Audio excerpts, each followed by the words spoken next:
नमस्कार। जय हिंद, जय भारत। भारतीय अवाम ताकत दल अपने भारतीय भाई बहनों अर्थात अपने देश भारत की जनता अर्थात अपने भारतीय अवाम से भारतीयता आधारित आपसी श्रद्धा, भारतीयता आधारित आपसी स्नेह, भारतीयता आधारित आपसी प्रेम, भारतीयता आधारित आपसी अखलाक मोहब्बत, भारतीयता आधारित आपसी सहयोग, भारतीयता आधारित आपसी सम्मान, भारतीयता आधारित आपसी एकता, भारतीयता आधारित आपसी भाईचारा तथा भारतीयता आधारित आपसी सद्भाव को समझने व इन्हें आत्मसात करके वैसा ही और उसी अनुसार आचरण एवं व्यवहार करने हेतु और इसके समस्त भारत में प्रचार प्रसार करने हेतु और इसकी अहमियत और महत्व को प्रत्येक देशवासी को समझाकर उसे अपनाते हुए वैसा ही और उसी अनुसार आचरण एवं व्यवहार करने हेतु और प्रत्येक देशवासी को अपना ही भारतीय भाई बहन मानकर, समझकर और अपनाकर उनके साथ वैसा ही और उसी अनुसार आचरण एवं व्यवहार करने हेतु सतत, सदैव और हमेशा अदब के साथ, आदर के साथ अर्ज करता है, विनती करता है। देखिए, बड़े पैमाने पर तो नहीं, लेकिन इसकी शुरुआत, इस भावना की शुरुआत का हमारे सभी आदरणीय भारतीय भाई बहनों और सभी हमारे आदरणीय भारतीय अवाम के द्वारा स्वागत किया जाना चाहिए कि हमारे इन्हीं तबकों से अब इस तरह की भावना उठने लगी है और फिर बाद में वो ये एक उद्गार के रूप में भी वृहद रूप ले भी लेगी कि देश में जो नफरत फैलाने वाले हैं, खास करके पुष्पेंद्र कुलश्रेष्ठ, यति नरसिम्हानंद सरस्वती, ये असदुद्दीन ओवैसी और इसी प्रकार जो है ये तौकीर रजा, शफीकुर रहमान वर्क और यहाँ तक कि वो वामन मिश्रम, चंद्रशेखर रावण, राजरत्न अंबेडकर, प्रकाश अंबेडकर, इनकी गतिविधियों का नाश होना चाहिए जो कि हमारे देश में नफरत का एक षड्यंत्र जो है वो चला रहे हैं, वो भी बेलगाम, बेरोक टोक, अनब्राइडल्ड, कोई रोक टोक नहीं है। तो ये हमारे भारतीय भाई बहनों की चिंता का एक उद्गार है। और दूसरा, जो कि वो अभी महसूस नहीं कर पा रहा है, लेकिन भारतीय अवाम ताकत दल उनके सामने रख रहा है, जो मुलम्मेदार शब्दों में वही काम कर रहे हैं, लेकिन थोड़ा with A degree of by the words with a degree of sophistication यानी मुलम्मेदार अल्फाजों के द्वारा वही काम सुधांशु त्रिवेदी भी कर रहा है। कैसे कि हमेशा पंथ विशेष को श्रेष्ठतर दिखाते हुए बाकी खास करके हमारे इस्लाम आस्था को और हमारे इस्लाम आस्था वाले अनुयायियों को नीचा दिखा करके एक नफरत का वो गतिविधि वो चला रहा है। और शायद हमारे भारतीय भाई बहनों को मालूम भी होगा और कुछ को मालूम होगा, कुछ को मालूम नहीं होगा कि इसी तबके के जो सिखाए पढ़ाए छुट भैये हैं, छुट भैये भी और उसी बीजेपी के लोग भी अब आड़ में या कभी कोई सामने से भी अपमानजनक शब्दों का वो माने उसका अपमानजनक शब्दों का प्रयोग जो है वो बंद नहीं कर रहे हैं। वो अभी भी हमारे इस्लाम आस्था वाले भारतीय भाई बहनों को पंचर पुत्र इत्यादि और मैंने जिनका उच्चारण जो है हमारे जैसे कई लोगों को यानी उनकी आत्मा गवाही नहीं करती है कि ऐसे भी शब्द, और उसमें मूल कारण यह है कि और हम कौन होते हैं और छुट भैया कौन होते हैं। भारत के संविधान ने उन सभी भारतीय भाई बहनों को भारतीय नागरिक का सम्मान दिया हुआ है। तो न तो हमारी कोई औकात है, न तो उन छुट भैयों की कोई औकात है, न तो बीजेपी की औकात है या किसी की भी कि उनको इस सम्मान से जो है वो नीचे उतारा है। ये तो उनकी बदमाशी है, ये तो उनकी दुष्टता है कि जिनको भारत के संविधान ने भारतीय नागरिक का सम्मान दिया हुआ है उसको ये इन शब्दों से वो अपमानित करते हैं। यदि वो दुष्टों को कुछ दुष्टों को तो दुष्ट जो है हर जगह है, दुष्टों का प्रतिशत जो है वो हर जगह जो है वो हर पंथ में आपको मौजूद है। तो उनके लिए जो उचित संबोधन माने हो सकता है तो वो करो ना। पूरे तबके को जो है पंजर पुत्र कहना, यह कहना, तो सवाल इस बात का है कि ऐसे संगठन के लोग, ऐसा संगठन जो कि कहता है या कहलवाता है, वो हमारे भारतीय समाज को क्या दे सकता है, इस देश को क्या दे सकता है, और इस माने कि हमारी पूरी आवाम को वो क्या दे सकता है। सबसे बड़ा प्रश्न यह है कि जो एक मूलभूत सम्मान देने की बात है, और वही तत्व जो है हमारे जो पिछड़े भारतीय भाई बहन हैं, जो उपेक्षित भारतीय भाई हैं, उनको भी जो अपमानजनक जो है जो शब्दों से संबोधन वो ये सब बंद नहीं कर रहे हैं। भारतीय जनता दल का फिलहाल इन सब गतिविधियों के लिए बस यही कह सकता है कि भारतीय जनता दल को जब भी मौका मिलेगा, और विशेष करके जब हमारी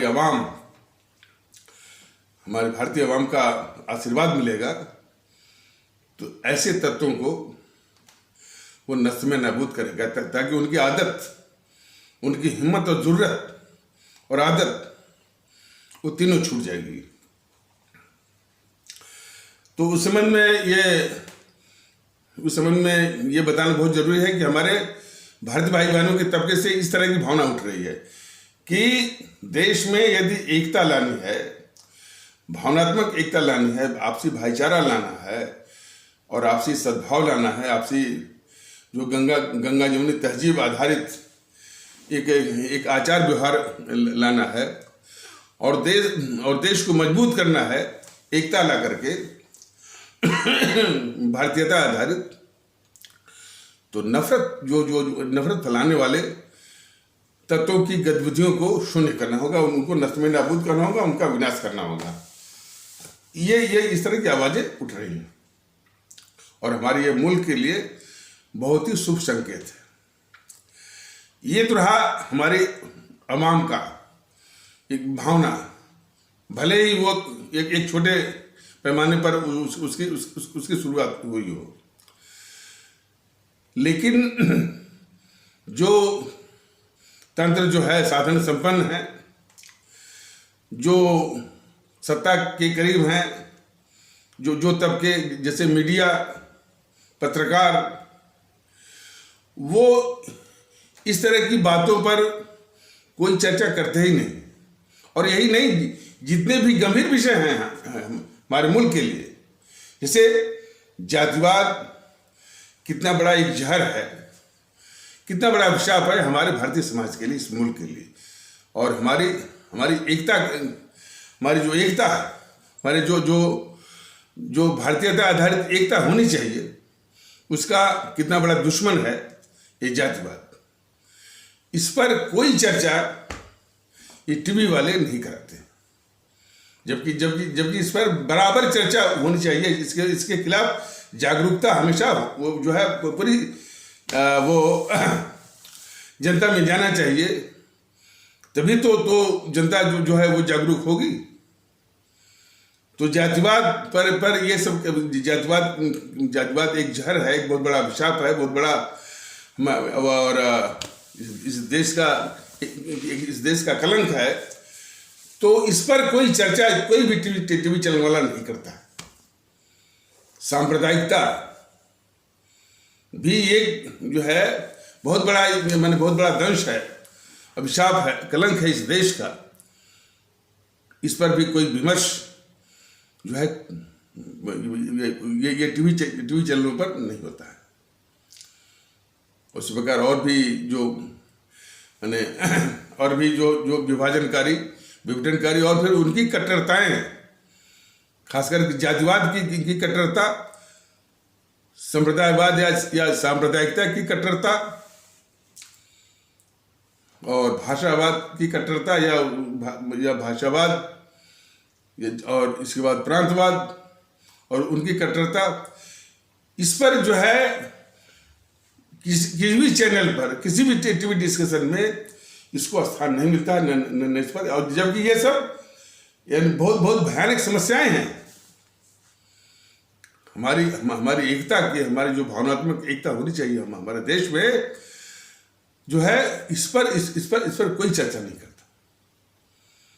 तो इसी से हमारे आदरणीय भारतीय भाई बहन बहुत अच्छी तरह से समझ जाएं कि ये जो हमारा ये तबके हैं, खास करके जो इलेक्ट्रॉनिक मीडिया या टीवी चैनल और ये पत्रकार जो है, ये कितने बड़े शत्रु हैं हमारे इस देश के और हमारे भारतीय समाज के। देखिए, जहां तक नफरत का सवाल है, नफरत की बात कभी शुरू किया था इस बहुजन समाज पार्टी के कांसीराम और मायावती ने, और उसने शुरू किया था कि तिलक तराजू और तलवार, इनको मारो जूते चार। बताइए, और वो भी बाबा साहब का नाम लेकर के। बाबा साहब की जीवनी जो भी पढ़ा होगा, मैंने भी पढ़ा है, उन्होंने भी बहुत अपमान सहा है, बहुत जलालतन झेली हैं, और बहुत इंडिग्नेशन जिसे कहा जाता है, वो सब कुछ उसका सामना किया है। लेकिन कभी भी उनके मस्तिष्क में प्रतिशोध और समाज में कोई उसके बदले में कोई नफरत की बात जरा लेश मात्र भी वो बराबर कहते रहे, बल्कि वो अपनी चिंता छोड़ दिए। उनको चिंता वो थी हमारे जो भारतीय समाज के जो वो तबका जिसके साथ हजारों साल तक उसके साथ नाइंसाफी हुई, अन्याय हुआ, उसको बहुत घाव दिया गया, बहुत चोटें दी गई, शोषण हुआ, आर्थिक, सामाजिक, शैक्षणिक, कभी कभी इज्जत का। तो उनकी चिंता उनके प्रति थी। कभी भी वो उन्होंने प्रतिशोध या नफरत की बात कही ही नहीं। और यहाँ तक उन्होंने कहा कि भाई ये जो तबका है, इसको एक सामाजिक मरहम की आवश्यकता है, सोशल अलाइनमेंट। और उन्होंने चेतावनी भी दी थी कि यदि मैंने ये तबका जिसको बहुत चोटें मिली हैं हजार साल तक लगातार है, तो यदि इस पर मरहम नहीं लगाया गया तो पूरा हमारा भारतीय समाज अस्थिर रहेगा, जो है अनस्टेबल रहेगा। और किसी भी समाज की इनस्टेबिलिटी, अस्थिरता जो है वो इतनी घातक होती है कि उस पर कोई भी प्रयोग करिए, विकास का, इत्यादि का, उसका कोई असर नहीं पड़ता। शायद मोदी जी की समझ में ये नहीं आ रहा है। जो जो जो जो बाबा साहब ने जो चेतावनी दी थी, ये मोदी महोदय की खोपड़ी में नहीं जा रहा है कि हमारे जो वो तबका है, हमारा जो भारतीय समाज का, उसको एक मरहम की आवश्यकता है। मतलब आप गैस का सिलेंडर और जनधन की योजना और सौभाग्य योजना, वो तो है। असली जो उसको चाहिए सम्मान, अपनापन, वो उसको इक्का दुक्का भले आप कुछ लोगों को भेज करके अपने साथ मिला लिया, कुछ MP बना लिया, इससे नहीं होता। बात हो रही है उस तबके की, सम्मानजनक बात। क्या मोदी महोदय, बीजेपी वाले इस बात को सुनिश्चित कर सकते हैं कि उनके लोग, बीजेपी के लोग जो है, हमारा जो ये तबका है, जो पिछड़े भारतीय भाई बहनों का है, या उपेक्षित भारतीय भाई बहनों का है, बीजेपी के लोग माने आड़ में या ऐसे इनको हरिजन जमात आदि अपमानजनक शब्दों से संबोधित करना क्या इन्होंने बंद कर दिया है? नहीं बंद किया है ना। तो जो पहली उनको आवश्यकता है, सम्मान, अपनापन, भारतीय जनता दल इसके लिए बिल्कुल स्पष्ट है। और दूसरा, आरक्षण जो है, ये उनके लिए बहुत बड़ा अभिशाप है। उनके लिए मैं कह रहा हूं, आरक्षण हटा करके जो भी गरीब है, वही नहीं बल्कि जो भी गरीब है, उनको जो भी इस तरह के जरूरतमंद है, उनको आर्थिक मदद दे करके और उनको परिश्रम करने की प्रेरणा दे करके, और जो जितने भी इम्तिहान होते हैं, जितने भी परीक्षाएं होती हैं, उसमें जो है उत्तीर्ण करने का क्वालिफाइंग जो मार्क है, वो बराबर रखने का। और ऐसा करके हमारे जो उपेक्षित भारतीय भाई बहन है, जो और भी जो गरीब भारतीय भाई बहन है, जिनमें प्रतिभा 100% की है, तो उनके सभी 100% प्रतिभा को जो है उसको निखारना, उसको सामने लाना और उसका उपयोग करना। आरक्षण तो उनकी जिनकी प्रतिभा 100% की है, उसको वो जो है 20% या 25% पर ही वो जो है उसका गला घोंट देता है, स्ट्रैंगुलेट कर देता है, गिलोटाइन कर देता है। तो आरक्षण को हटा करके उनकी 100% की प्रतिभा का विकास करना होगा, और फिर उस प्रतिभा के साथ समाज में जो भी स्थिति है, जो भी पोजीशन है, जो भी ओहदा है, उसको ग्रहण करके समाज की प्रतिष्ठा जो है वो अर्जित करें, और जो हमारे जो भारतीय समाज की जो मुख्य धारा के वो भागीदार हो। इसकी आवश्यकता है, आरक्षण नहीं। तो आरक्षण के विषय में भी जो अभिशाप ये बीजेपी मैंने ये JNPC दे रही थी, वही अभिशाप बीजेपी दे रही है। थोड़ा सा मतलब वो आरक्षण तो है 10% और जो है समानों के लिए, पूरा आरक्षण जो है देश हित में, चूंकि ये आरक्षण जो है बहुत बड़ी विभीषिका है। विभीषिका सिर्फ हमारे उपेक्षित और पिछड़े भारतीय भाई बहनों के लिए ही नहीं, पूरे देश के लिए। खास करके जो आरक्षण के दायरे में नहीं आते हैं, उनको आरक्षण की मार्ग जो है फ्रॉम क्रेडिल टू ग्रेव, यानी जो पालना होता है, जिसमें बच्चे, छोटा बच्चा जो उसमें मतलब खेलता है, वहां से लेकर कब्र तक, ये आरक्षण जो है उन बच्चों को जो कि आरक्षण के दायरे से बाहर रहते हैं, उनको हमेशा जो है वो परेशान करता रहता है, पीछा करता रहता है। स्कूल में पढ़ने से लेकर के, एडमिशन से लेकर के, टेक्निकल जो जो संस्थाएं हैं, इंस्टीट्यूशंस हैं, मतलब medical colleges, engineering colleges, management colleges, इसमें जो प्रवेश पर वो आरक्षण की मांग, और यदि किसी तरह से वो माने वो पास भी कर गए तो इस बार नौकरी में आरक्षण, प्रमोशन के हर स्टेज पर, हर स्तर पर आरक्षण, आरक्षण ही आरक्षण, तो उनको पूरे जीवन भर वो मार डालता है, पूरा अभिशाप बना हुआ है। तो ये आरक्षण जो है एक तो बच्चों के भविष्य के लिए, और जो देश की दक्षता है, नेशनल इफिशिएंसी है, उसका भी दुश्मन है। और यह देश हमारा कभी भी आरक्षण की बैसाखी पर जो है विश्व का मुकाबला, या जो विश्व में जो कम्पिटिटिवनेस है, जो स्पर्धा, प्रतिस्पर्धा की दौड़ नहीं लगा सकता। तो इस आरक्षण को हर हालत में ये देश की सबसे बड़ी विभीषिका है।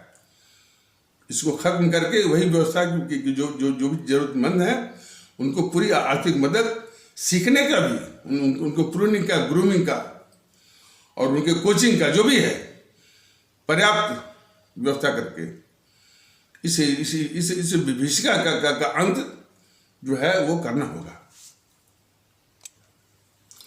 दूसरा है ये कानून व्यवस्था को लेकर के मैंने जो राज्यों का, केंद्र का और खासकर न्यायपालिका का जो जो जो जो इनका व्यवहार रहा है वो हमेशा चिंतनीय है। अभी अब आप लोगों ने देखा होगा कि एक दिल्ली की बच्ची थी और हरियाणा के कुछ माने असामाजिक तत्वों ने उसके साथ दुर्व्यवहार किया और उसको मार डाला। कैसे मार डाला? और उसको जो है डिस्ट्रिक्ट कोर्ट ने फांसी की सजा दी, हाई कोर्ट ने फांसी की सजा दी, और जो सुप्रीम कोर्ट ने उसको बरी कर दिया। वो वकील ने वो लाया था कि इन सबों की जो है, जो अपराधी हैं उनकी मानसिक हालत ठीक नहीं है। अब बताइए, यदि उन दरिंदों को छोड़ा जाएगा और वो भी एक इस तरह से मैंने कि बेतुका तर्क की उनकी मानसिक हालत ठीक नहीं है, जिसकी मानसिक हालत ठीक नहीं रहेगी तो फिर जो है उसको जो है उसके साथ अमानुषिक फिर उसकी हत्या करना, वो भी सुनियोजित ढंग से, फिर उसकी लाश को छुपाना, फिर फेंकना, ये सब जो है मानसिक हालत ठीक नहीं है इसको दिखाता है। यह तो उसकी सात्विकता को दिखाता है। और इस प्रकार जो है कई केस हैं। अब जैसे कि ये मैंने जेएनपीसी वाले, कम्युनिस्ट वाले और समाजवादी वाले, वो उन्नाव की घटना हुआ, और जो है वो कौन सा जिला है, उन्नाव की घटना, हाथरस की घटना, और इस तरह से जो है वो जम्मू कश्मीर में भी कोई घटना हुई थी। इस पर बहुत हल्ला करते हैं, लेकिन वहीं पर जो राजस्थान में जो घटना होती है, बिहार में जो घटना होती है, इस पर जो है वो चुप्पी साध जाते हैं। अभी जो है ये आफ्ताब वाली जो घटना है श्रद्धा की, जिसमें कि उसने जो है वो 35 टुकड़े किया गया, इस पर पूरा जो एक पक्ष का मीडिया पूरा उसकी खामोशी और पूरी उसकी जो है वो घी बंद हो जाती है। कहने का तात्पर्य है कि अपराध करने वालों के हौसले जो है वो कम नहीं हुए हैं। तो यदि जिस समाज में, जिस व्यवस्था में अपराध करने वालों की इतना घिनौना अपराध करने का हौसला जो है यानी बढ़ा हुआ हो, तो समझ जाए कि उसकी पूरी व्यवस्था चाहे पुलिस की व्यवस्था हो, चाहे सरकार की व्यवस्था हो, चाहे न्यायालय की व्यवस्था। अब जब न्यायालय जो है जो जो बच्ची थी दिल्ली वाली जिसके साथ जो है वो दरिंदगी किया, सबों ने हत्या कर दिया और उसको सुप्रीम कोर्ट छोड़ देगा, तो क्या अपराधियों के हौसले जो है कम होंगे?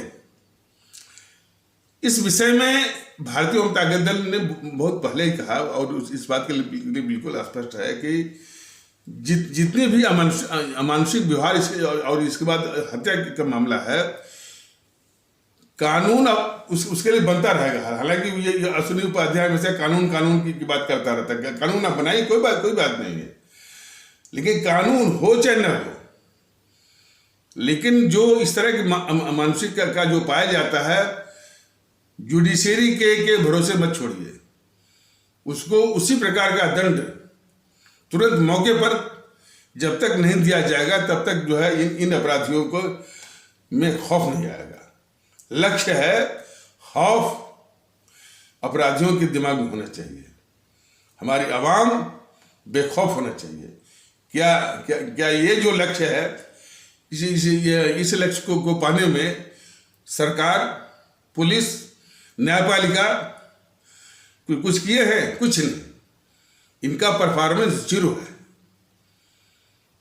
लेकिन भारतीय जनता दल इस विषय में स्पष्ट है कि खौफ जो है अपराधियों के दिमाग में।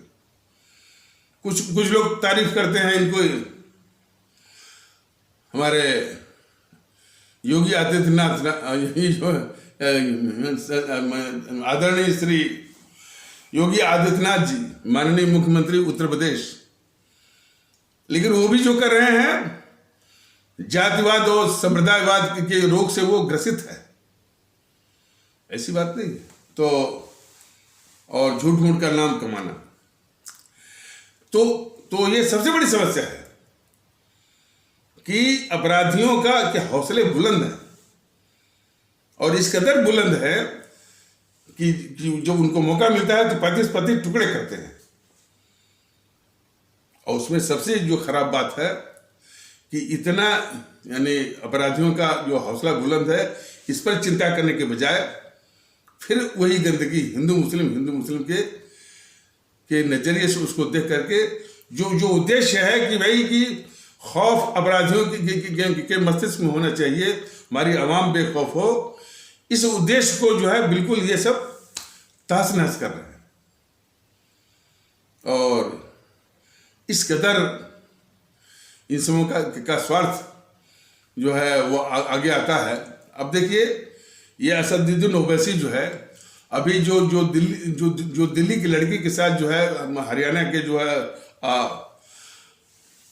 जो असामाजिक तत्वों ने जो व्यवहार किया और जिसको कि डिस्ट्रिक्ट कोर्ट ने, हाई कोर्ट ने फांसी की सजा दी और सुप्रीम कोर्ट ने पता नहीं किस आधार पर उसको छोड़ दिया, ये बहुत बड़ा इस देश के लिए बहुत बड़ा अभिशाप और कलंक है।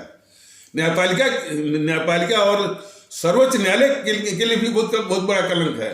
हालांकि इसके लिए बहुत जो है धरना प्रदर्शन भी हुआ और भारतीय जनता दल भी मांग कर रहा है कि कम से कम जो श्री आदरणीय श्री धनंजय यशवंत वो चंचूड़ जी इसको संज्ञान में लेकर के इस फैसले को पलटवाएं। तो ये सब चिंताएं हैं जो कि होनी चाहिए। असदुद्दीन ओवैसी सिर्फ बिल्किस बानो पर वो चिल्ला रहा है।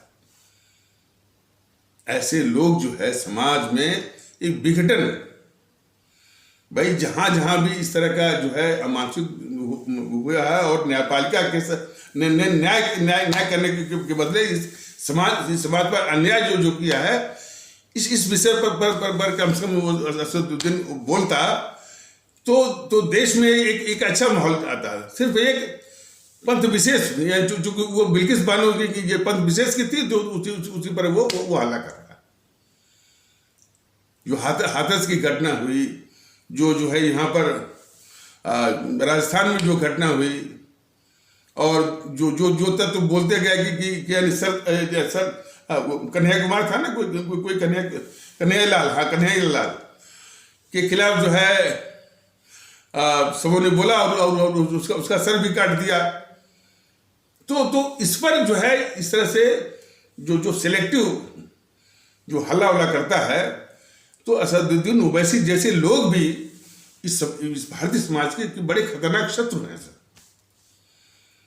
बिल्किस बानो में अब वो जो है कोर्ट ने जो छोड़ दिया, अब वो ये कोर्ट को देखना, कोर्ट तो वो भी एक लगभग जो है मतलब कि उसका परफॉर्मेंस जो है हमारे समाज की आवश्यकताओं के अनुरूप माने बिल्कुल नहीं है, ऐसा बिल्कुल ये प्रतीत होता है। तो बिल्किस बानो के हत्यारों को जो कोर्ट ने छोड़ दिया कोई बात नहीं है। उसकी आग में जो घी डाला गया कि उन अपराधियों को ये बीजेपी के कुछ कार्यकर्ता उसका महिमा मंडन करने लगे। ये सब बड़े बदमाश हैं सब। अरे भाई, कोर्ट ने छोड़ा या नहीं किया तब तक जो हत्यारा है और जो बलात्कारी है उसका जो वो उसको जो है फूल माला जो है बना रहे हो।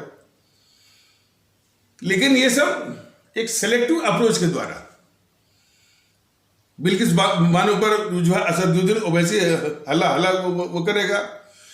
जो दिल्ली की लड़की थी उस पर वो खामोश रहेगा। राजस्थान में जो घटना होगी तो उस पर जो असदुद्दीन ओवैसी खामोश रहेगा। ऐसे लोग जो है इस समाज के लिए कलंक हैं। तो बात ये हो रही थी कि जो है जो इस देश को, इस हमारे मुल्क और भारतीय समाज को के लिए जो सबसे बड़ी तकलीफ वाली बात है कि खौफ जो है वो जनता के दिमाग में है। हमारी जो बच्चियां, हमारी बहु बेटियां हैं वो खौफ ज्यादा है और अपराधी जो है बेखौफ। ये सबसे बड़ा जो है एक मन अभिशाप है। और इस पर इतने महत्वपूर्ण विषय, इतने संजीत विषय पर कोई चर्चा नहीं। और जब ये चर्चा होगी तो उसका आयाम ये जाएगा कि हमारे संसद में, लोकसभा, राज्यसभा में, हमारे जो विधान मंडलों में वो कितने अपराधी जो वो भरे हुए हैं और वो अपराधी जो है इसी तरह के अपराधों का संरक्षण दे रहे हैं। तो इन्हीं समस्याओं पर जो है इस तरह की समस्याओं पर कोई चर्चा नहीं होती। भारतीय जनता दल बराबर कहता है कि इस पर चर्चा होनी चाहिए और चर्चा जब होगी तो ये भी बात निकल के आएगी कि इस तरह के अपराधी जो है वो इन माने जो है संसद में, लोकसभा में और राज्यसभा में और जो है वो जो हमारे विधानसभाओं में, विधान परिषदों में कैसे हैं। तो फिर इसकी भी चर्चा होगी कि हमारी आवाम ऐसे लोगों को चुनती क्यों है। तो तब नहीं वो जागरूकता आएगी। इस पर चर्चा बिल्कुल नहीं करते। हमारा मतलब है कि ये जो जिस तरह की चर्चा चलाते हैं हमेशा हिंदू मुस्लिम, जैसे कल का देख रहा था, बस वही मस्जिद में महिलाओं और लड़कियों का प्रवेश नहीं, तो इसी को लेकर तमाम। अरे भाई, मस्जिद में जो महिलाओं का, लड़कियों का प्रवेश नहीं है, तो ये जो कुछ कटमुल्लों की जो मानसिकता का एक वो घिनौना उनकी सोच का एक जो नमूना है। तो ये जो है बराबर जो है ये हमारे इस्लाम आस्था वाले भारतीय भाई बहनों से बराबर ये निवेदन जो है गोष्ठी करके उनको बुला करके नहीं कि भैया आप जो है इस तरह के जो कुरीति है उसको दूर करो। लेकिन ये बुला करके जो है इस तरह से वो नफरत वाली बात, तो कई कुरीत है, ये तो साफ साफ है। लेकिन ये जो कुरीत है तो वहां का जो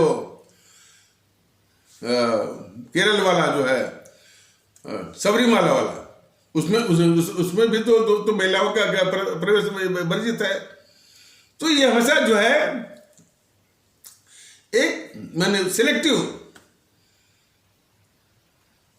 बिल्किस बानो पर हला करेगा असदुद्दीन ओवैसी, बाकी कहीं की घटना होगी उधर वो उत्सुक होगा।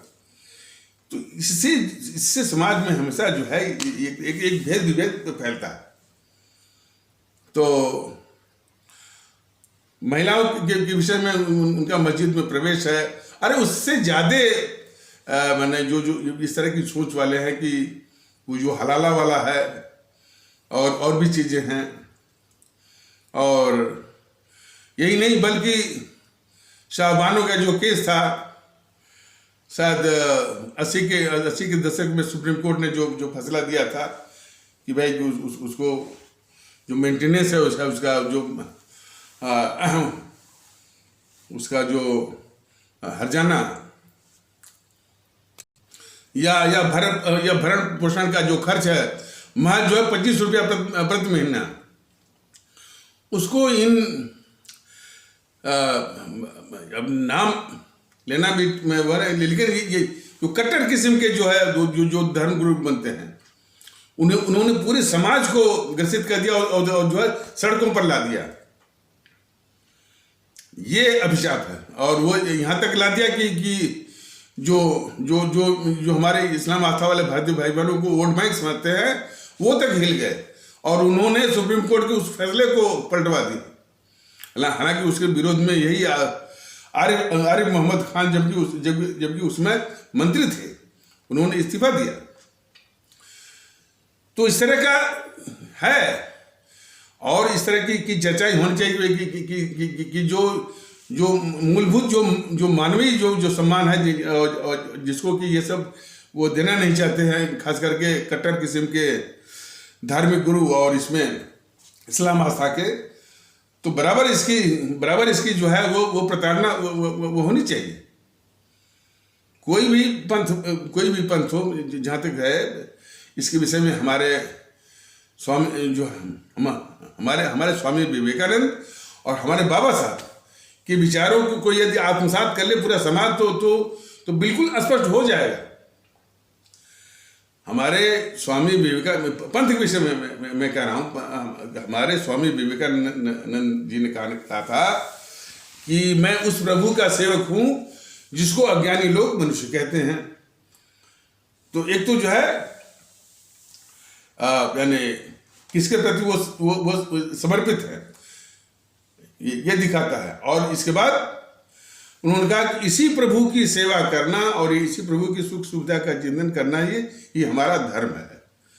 तो धर्म की परिभाषा इसी परिप्रेक्ष्य में हमारे जो है हमारे स्वामी विवेकानंद जी ने कही है कि भाई कि जो इंसान है जो और जिसको मनुष्य कहते हैं, तो जिसको अज्ञानी लोग मनुष्य कहते हैं, तो उन्हीं की सेवा करना, उन्हीं की इस सुख सुविधा का चिंतन करना ही हमारे स्वामी विवेकानंद जी के अनुसार ही वो वही धर्म है उनका। और मैं समझता हूँ कि यही सबका धर्म होना चाहिए कि हम इंसान की खिदमत कैसे करें, हमारे अपने भारतीय भाई बहनों की खिदमत कैसे करें, यही सबसे बड़ा धर्म। और हमारे बाबा साहब ने भी जो है ये जो अवधारणा थी हमारे स्वामी विवेकानंद की, इसी को और स्पष्ट किया। उन्होंने कहा कि भाई विश्व के मैं सभी धर्मों की इज्जत करता हूँ, लेकिन हमको वो धर्म मंजूर नहीं है जो कि धर्म को लक्ष्य के रूप में साधते हुए मानवता को साधन के रूप में प्रयोग करते हो। उन्होंने बराबर कहा, उन्होंने कहा हमको तो वही धर्म मंजूर है जो कि मानवता को लक्ष्य के रूप में साधते हुए धर्म को साधन के रूप में प्रयोग करते हो। तो ये धर्म जो साधन होना चाहिए, लक्ष्य नहीं। केंद्र में होना चाहिए मानवता, तो केंद्र में होना चाहिए मानवता। तो यदि इस पैमाने को जो ये कट्टर किस्म के जो धर्मगुरु हैं हमारे इस्लाम आस्था वाले भारतीय अपने आप जो है वो आईना उनके सामने आ जाएगा। जो जो हलाला को जो है वो जो जो जो उचित वो ठहराते हैं, 3 तलाक को वो करते हैं, जो इस तरह का तर्क लेके चले आते हैं कि हमारी महिलाओं में अकल कम होती है, पुरुषों में अकल ज़्यादा हो, तमाम तरह के खोखले तर्क सब के सब जो है वो बेनकाब हो जाएंगे, बशर्ते जो जो कोई भी पंथ जो है वो मानवता केंद्रित हो। और हिंदू पंथ भी जो है जातिवाद चला करके हमारे एक तबके को जो है वो सूत्र बोल करके हजार साल तक उनके साथ जो अन्याय किया, वह भी सबसे बड़ा वो आईना है। कब मानवता को केंद्र में रखिए, जो जो जो जो जो जो जो कि हमारे बाबा साहब ने सिखाया है। लेकिन अब अफसोस है कि बाबा साहब का नाम लेकर के बाबा साहब की मैंने उनके नाम पर जो राजनीति लाते हैं, वो इन संदेशों को आगे ले जाने के बजाय सिर्फ नफरत का सहारा वो ले रहे हैं। क्या ये वामन मिश्रम जो है बाबा साहब के आदर्शों का पालन करता है? बाबा साहब ने कब कहा है कि नफरत वो फैलाओ? लेकिन ये वामन मिश्रम बराबर जो है हमारे ब्राह्मण कहे जाने वाले भारतीय भाई बहनों के खिलाफ जो है हमेशा ये आग उगलता है। और उसी की लाइन पर जो है ये क्या नाम है, ये प्रकाश अंबेडकर और राजरत्न अंबेडकर और चंद्रशेखर रावण वगैरह उगलते हैं।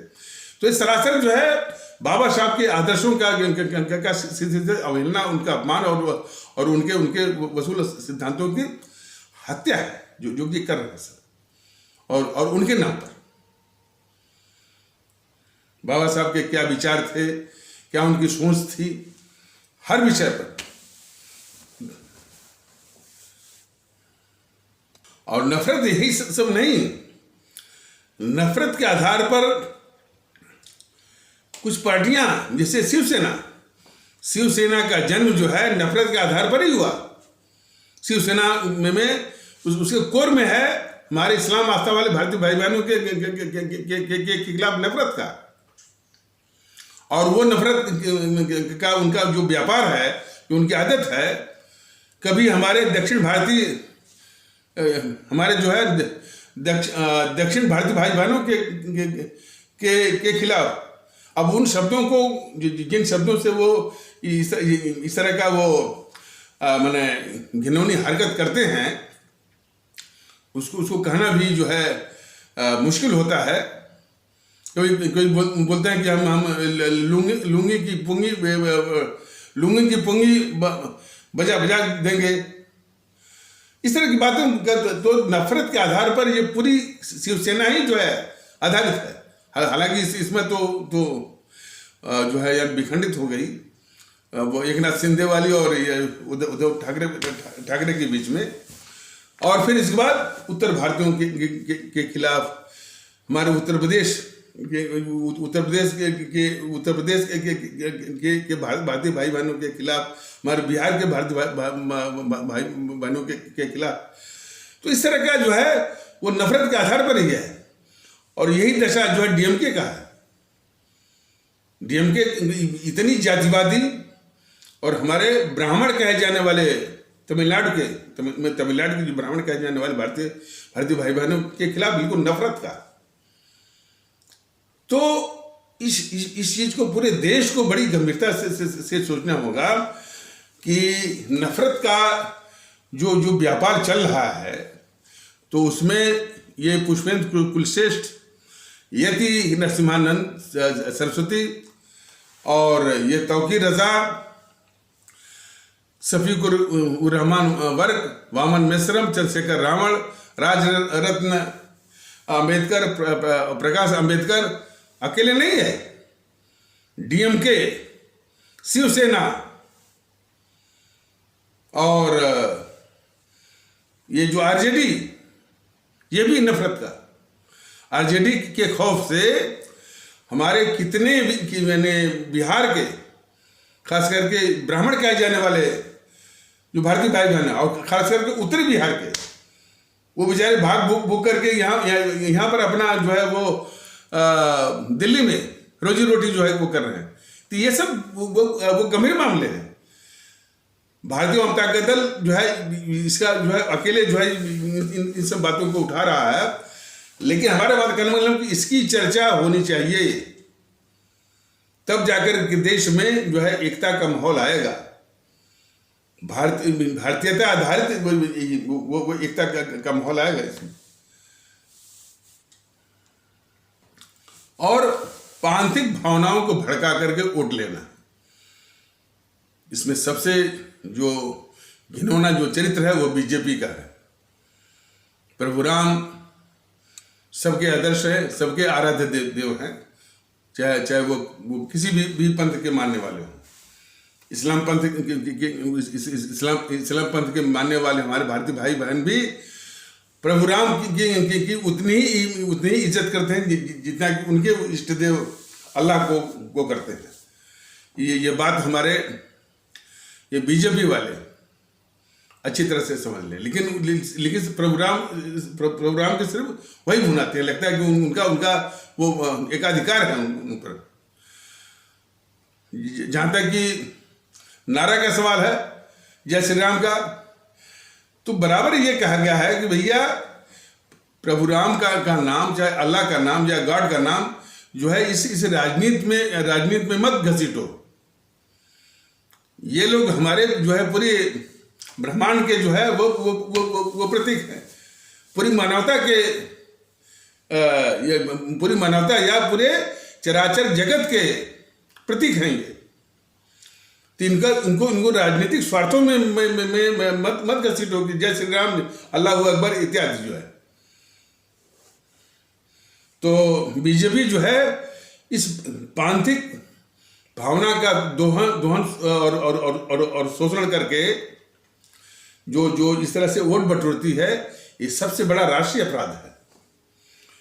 अब देखिए, अब ये राष्ट्रीय अपराध समझने की आवश्यकता है। और लेकिन ये एनपीसी को अब ये लग रहा है कि जिस तरह से ये धार्मिक प्रांतिक बातों का शोषण करके उसको वोट मिलता है, तो ये भी एनपीसी भी वोट की इतनी भूखी है और इसमें तो उसको बहुत जरूरत है सत्ता वापसी के लिए।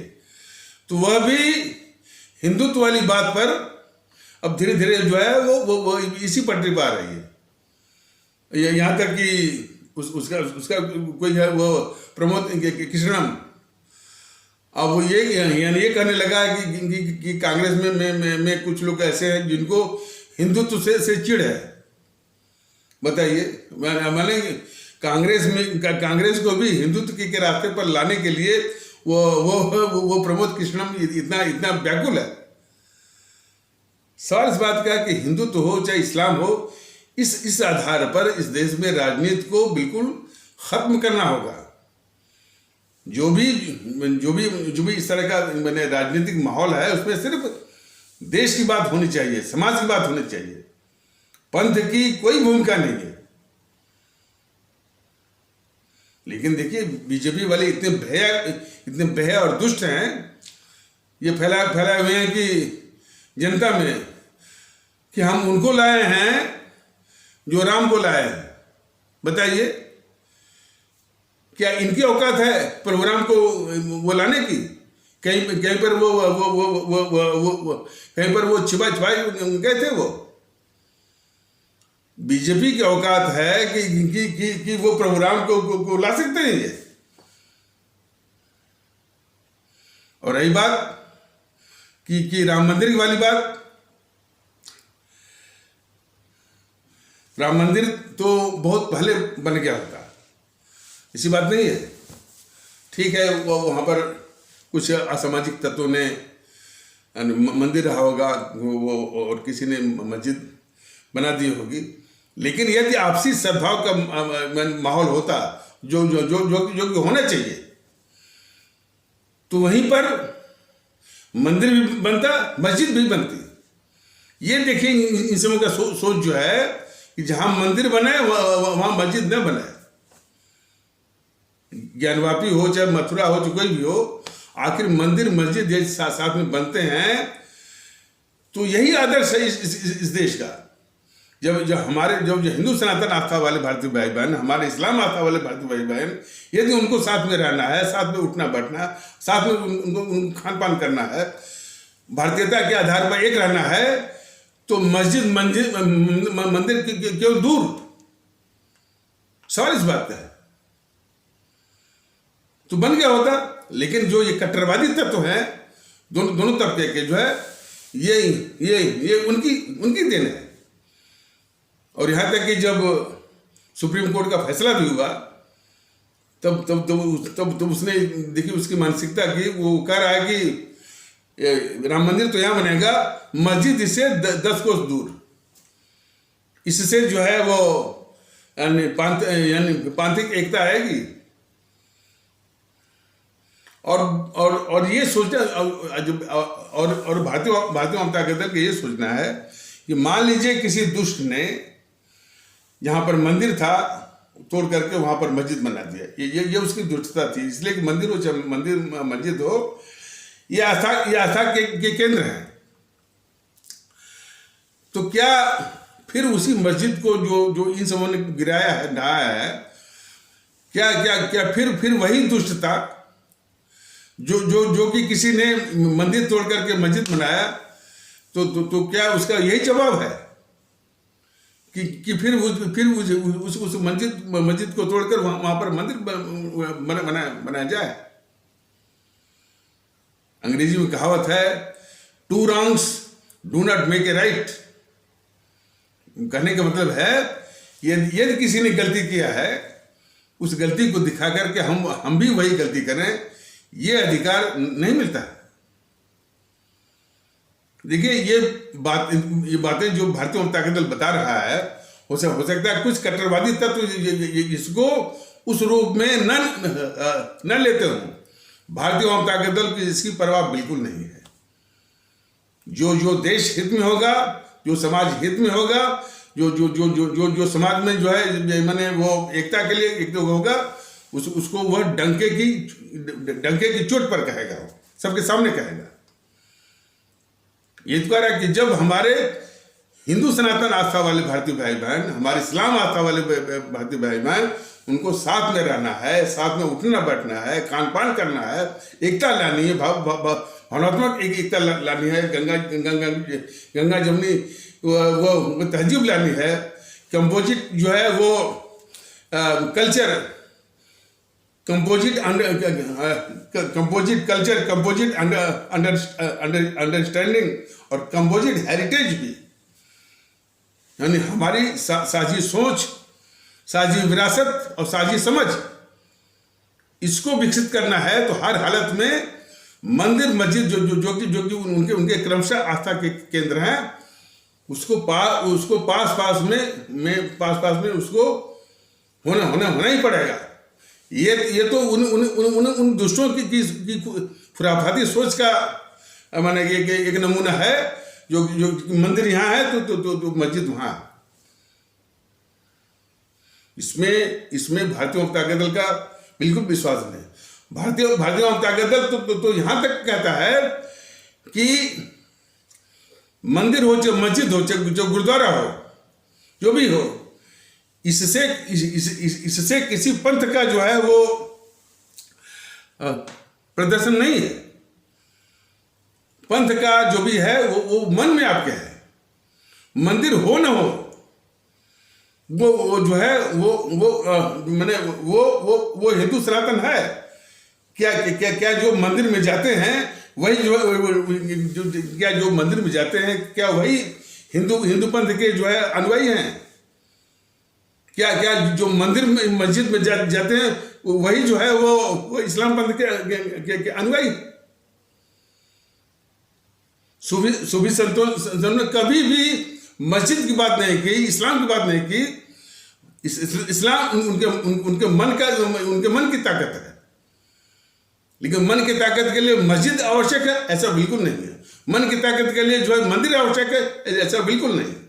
लेकिन फिर भी हमारे भारतीय भाई बहनों का यदि आस्था, ये मंदिर आस्था का केंद्र है, तो उसका सम्मान किया जाना चाहिए। सम्मान का मतलब है बराबर रूप में सम्मान,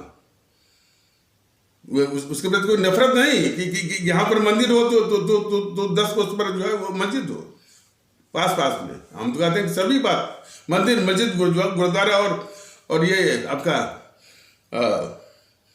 गिरजाघर, जिसके जो कोई भी दर्शन करने जाएगा मैंने मंदिर में, तो वो मस्जिद में भी जाएगा, वो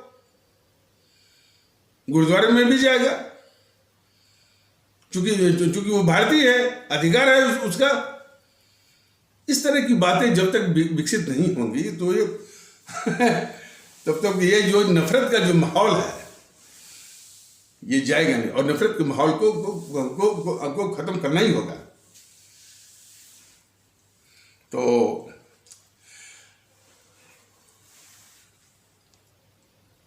भारतीय जनता के दल जो जितनी बातें मैं बता रहा हूं, तो मैं अकेला नहीं हूं। इस सोच के लोग इसी भारत में हैं।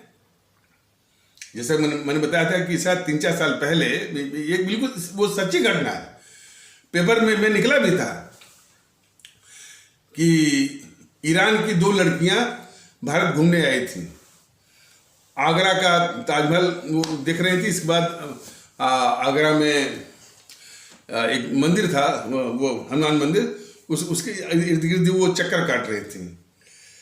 तो उस मंदिर के जो पंडित जी थे, पुजारी हनुमान मंदिर के, तो वो जब कई चक्कर काटे तो उनसे पूछा कि बेटा क्या बात है, परेशान सी लग रही हो, बोलो क्या बात है। तो उन लड़कियों ने बताया कि पंडित जी ऐसा है कि नमाज का वक्त हो गया है, कोई और कोई जगह नहीं मिल रही कि मैं कहाँ इसको मैं अदा करूं। हनुमान मंदिर के जो पुजारी पंडित जी थे, उन्होंने बिल्कुल निर्मल मन से, साफ मन से कहा कि अरे बेटा इसमें कौन सी बात है, मेरा मंदिर है ना, अगर इसमें नमाज अदा कर लो।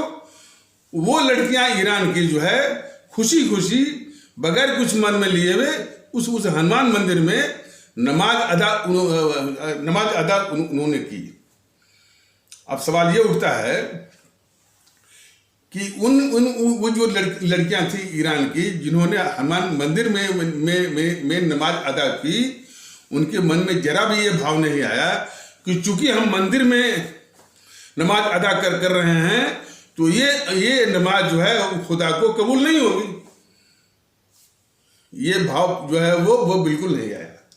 और उसके बाद पंडित जी के भी दिमाग में जरा भी लेश मात्र ये विचार नहीं आया कि यहाँ पर कोई जो इस्लाम पंथ का आकर के इस मंदिर में वो नमाज अदा कर रहा, नमाज पढ़ रहा है, तो हमारा मंदिर जो है वो भ्रष्ट हो गया। ये भी भाव नहीं आया।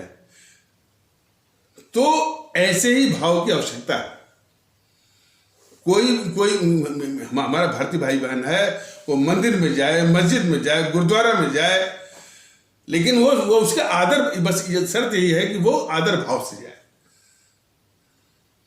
इस तरह की भावना जब तक नहीं आएगी तब तक असदुद्दीन ओवैसी, पुष्पेंद्र कुलश्रेष्ठ, यति नरसिम्हानंद सरस्वती, तौकीर रजा, शफीकुर रहमान वर्क, वामन मेश्रम, प्रकाश अंबेडकर और राजनीति अंबेडकर, चंद्रशेखर रावण और जो है शिवसेना, डीएमके, जो कि नफरत की बातें जो फैलाते हैं, इनकी दुकानें चलती रहेंगी।